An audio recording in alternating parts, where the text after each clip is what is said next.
नमस्कार, हिमाचल बुलेटिन में आपका स्वागत है। आज के मुख्य समाचार। Heliport connectivity, electric vehicle charging station व डे बोर्डिंग स्कूलों की स्थापना के लिए लक्षित व समयबद्ध कार्य सुनिश्चित करने के मुख्यमंत्री ने दिए निर्देश। मुख्यमंत्री ने एफसीए मामलों की स्वीकृतियों के लिए प्रभावी प्रणाली विकसित करने पर दिया बल।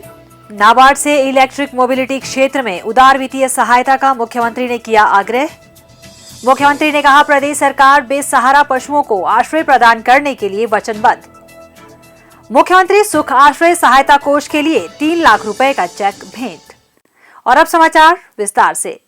मुख्यमंत्री ठाकुर सुखविंदर सिंह सुक्खू ने आज शिमला से सभी जिलों के उपायुक्तों के साथ वीडियो कॉन्फ्रेंसिंग के माध्यम से आयोजित बैठक की अध्यक्षता की।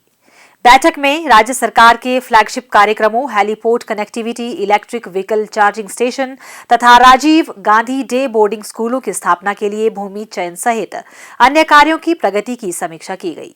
मुख्यमंत्री ने कहा कि प्रदेश सरकार हिमाचल को हरित राज्य के रूप में विकसित करने के लिए कई नवोन्मेषी कदम उठा रही है। इसके अंतर्गत राज्य में हेलीपोर्ट के निर्माण तथा विद्युत चालित वाहनों के उपयोग को प्राथमिकता प्रदान की जा रही है। इसके अतिरिक्त विद्यार्थियों को अत्याधुनिक एवं गुणवत्तापूर्ण शिक्षा उपलब्ध करवाने के दृष्टिगत Rajiv Gandhi day boarding school प्रत्येक विधानसभा क्षेत्र में स्थापित करने का निर्णय लिया गया है।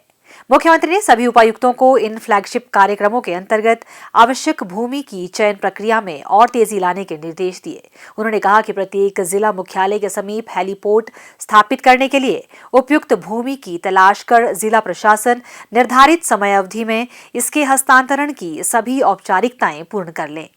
उन्होंने कहा कि एयरपोर्ट अथॉरिटी ऑफ इंडिया की ओर से इसके लिए कंसल्टेंट नियुक्त किया गया है और उनके द्वारा प्रदत्त मापदंडों का भी अनुपालन सुनिश्चित किया जाए।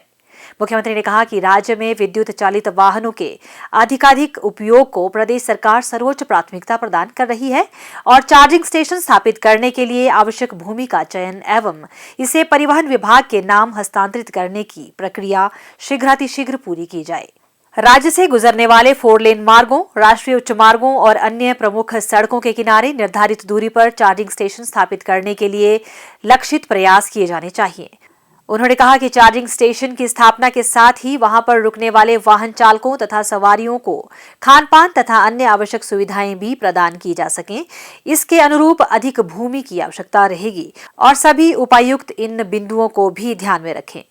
ठाकुर सुखविंदर सिंह सुक्खू ने कहा कि प्रत्येक विधानसभा क्षेत्र में स्थापित होने वाले राजीव गांधी डे बोर्डिंग स्कूलों के लिए कम से कम 50 बीघा भूमि की आवश्यकता रहेगी। यह भूमि जिला मुख्यालय, उपमंडल अथवा ब्लॉक व तहसील मुख्यालय से 4 से 5 किलोमीटर की परिधि में होनी चाहिए ताकि इन स्कूलों में पढ़ने वाले विद्यार्थियों को 10 से 15 मिनट की दूरी पर सुगठित एकीकृत परिसर में बेहतर शिक्षा सुविधा उपलब्ध हो सके। मुख्यमंत्री ने कहा कि यह तीनों फ्लैगशिप कार्यक्रम प्रदेश सरकार की सर्वोच्च प्राथमिकता में शुमार हैं और सभी उपायुक्त समयबद्ध इनके क्रियान्वयन के लिए लक्षित होकर कार्य करें। भूमि चयन से संबंधित मामलों के निस्तारण के लिए सभी उपायुक्त नोडल ऑफिसर के रूप में कार्य करेंगे और जिला स्तर पर ही सभी विभागों से समन्वय स्थापित करते हुए इन मामलों का निपटारा कर आगामी 10 फरवरी से पूर्व उन्हें अपनी रिपोर्ट प्रस्तुत करेंगे। वन भूमि इत्यादि से संबंधित आपत्तियों को निस्तारित करने के लिए तत्काल कदम उठाए जाने चाहिए। इसके लिए विकसित ऑनलाइन प्रक्रिया का अधिक से अधिक उपयोग सुनिश्चित किया जाए।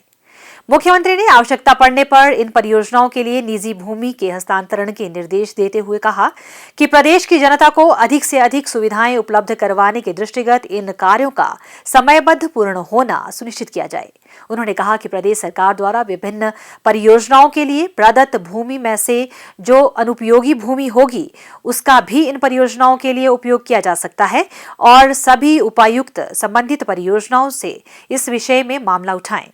उन्होंने कहा कि इलेक्ट्रिक वाहन चार्जिंग स्टेशन के आसपास वे साइड एमिनिटीज विकसित कर इसे पर्यटन की दृष्टि से भी विकसित किया जाना चाहिए।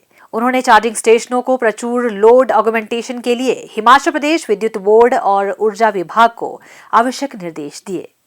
ठाकुर सुखविंदर सिंह सुक्खू ने शिमला में वन विभाग के वरिष्ठ अधिकारियों के साथ आयोजित बैठक की अध्यक्षता की। इस अवसर पर उन्होंने वन संरक्षण अधिनियम के तहत प्रदान की जाने वाली स्वीकृतियों के विलंब पर चिंता व्यक्त करते हुए कहा कि एफसीए मामलों में तेजी लाने के लिए एक प्रभावी प्रणाली विकसित करने पर विशेष बल दिया जाना चाहिए ताकि राज्य में विकासात्मक परियोजनाओं पर काम शीघ्र शुरू हो और वह निर्धारित समय अवधि में पूर्ण की जा सकें।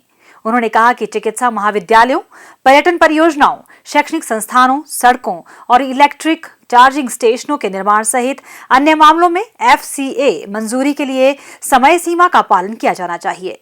मुख्यमंत्री ने कहा कि प्रदेश सरकार विकास और पर्यावरण संरक्षण में संतुलित दृष्टिकोण अपनाकर राज्य में विभिन्न विकासात्मक परियोजनाओं का कार्यान्वयन सुनिश्चित करेगी।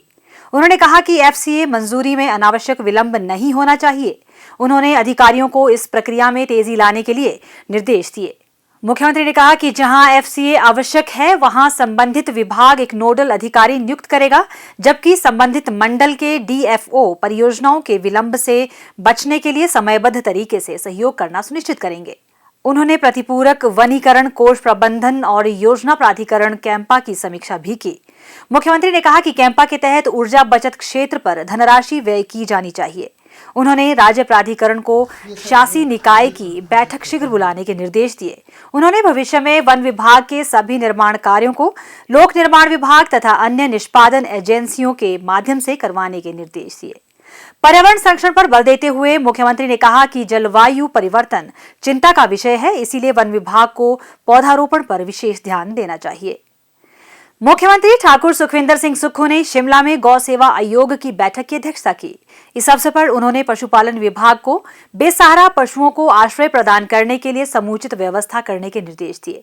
उन्होंने कहा कि वर्तमान प्रदेश सरकार ने राज्य में वंचित वर्गों के कल्याण को सर्वोच्च अधिमान दिया है। इसके साथ साथ सरकार बेसहारा पशुओं के कल्याण के लिए भी बहुआयामी कदम उठा रही है। उन्होंने कहा कि मुख्यमंत्री सेवा संकल्प हेल्पलाइन 1100 के माध्यम से लोग बेसहारा पशुओं से संबंधित जानकारी व शिकायत कर सकेंगे। मुख्यमंत्री ने अधिकारियों को इस संबंध में एक मोबाइल एप्लीकेशन भी विकसित करने के निर्देश दिए, जिसमें बेसहारा पशुओं के छायाचित्र अपलोड किए जा सकें।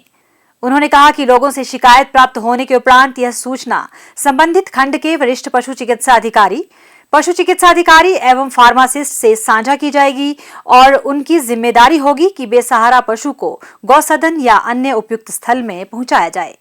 उन्होंने कहा कि बेसहारा पशुओं की समस्या के समाधान के लिए इस हेल्पलाइन के बारे में लोगों को अधिक से अधिक जागरूक किया जाना चाहिए। मुख्यमंत्री ने कहा कि इन पशुओं को बेहतर आश्रय सुविधा प्रदान करने के उद्देश्य से मौजूदा गौशालाओं के बुनियादी ढांचे को सुदृढ़ करने की आवश्यकता है, जिसके लिए पशुपालन विभाग के अधिकारी वन विभाग की सहायता से चारागाह और जल स्रोतों के लिए उपयुक्त भूमि चिन्हित करें।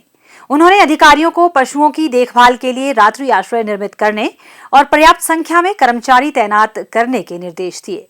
उन्होंने अधिकारियों को इस दिशा में 10 दिन के भीतर कार्य योजना तैयार करने के निर्देश दिए। उन्होंने कहा कि प्रदेश सरकार किसानों की सुविधा के लिए बेसहारा पशुओं से उत्पन्न समस्या तथा इनके कारण होने वाली सड़क दुर्घटनाओं के निवारण के लिए पूर्ण गंभीरता के साथ कार्य कर रही है और इसके लिए धन की कमी को आड़े नहीं आने दिया जाएगा। मुख्यमंत्री ठाकुर सुखविंदर सिंह सुक्खू ने शिमला में नाबार्ड के वरिष्ठ अधिकारियों के साथ आयोजित बैठक की अध्यक्षता की।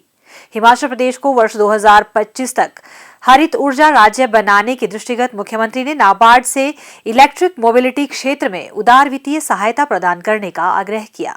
उन्होंने कहा कि वर्तमान प्रदेश सरकार चरणबद्ध तरीके से डीजल वाहनों के स्थान पर विद्युत चालित वाहनों पर ध्यान केंद्रित कर रही है, जिससे कार्बन उत्सर्जन को कम करने की दिशा में सहायता मिलेगी। उन्होंने कहा कि इस संबंध में 1 सप्ताह के भीतर प्रदेश सरकार द्वारा कॉन्सेप्ट पेपर नाबार्ड को प्रस्तुत किया जाएगा और विस्तृत योजना रिपोर्ट भी तैयार की जाएगी। उन्होंने कहा कि इलेक्ट्रिक वाहनों का उपयोग करने से पर्यावरण संरक्षण को बल मिलेगा और हिमाचल प्रदेश हरित ऊर्जा राज्य बनने की दिशा में अग्रसर होगा, जिससे प्रदेश में पर्यटकों की आवाजाही में भी बढ़ोतरी होगी। पर्यटन प्रदेश की अर्थव्यवस्था का मुख्य स्रोत है, जिससे प्रदेश के हजारों परिवारों को रोजगार और स्वरोजगार उपलब्ध हो रहा है। ठाकुर सुखविंदर सिंह सुक्खू ने कहा कि नाबार्ड को विद्यालयों के भवन, व्यावसायिक अधोसंरचना, खाद्य प्रसंस्करण यूनिट, इलेक्ट्रिक वाहनों और सौर परियोजनाओं के निर्माण के लिए उदार वित्तीय सहायता प्रदान करनी चाहिए। उन्होंने किसानों की आय में वृद्धि और उन्हें आत्मनिर्भर बनाने की दिशा में बल देते हुए नाबार्ड से दुग्ध क्षेत्र के विकास के लिए भी वित्तीय सहायता प्रदान करने के लिए कहा।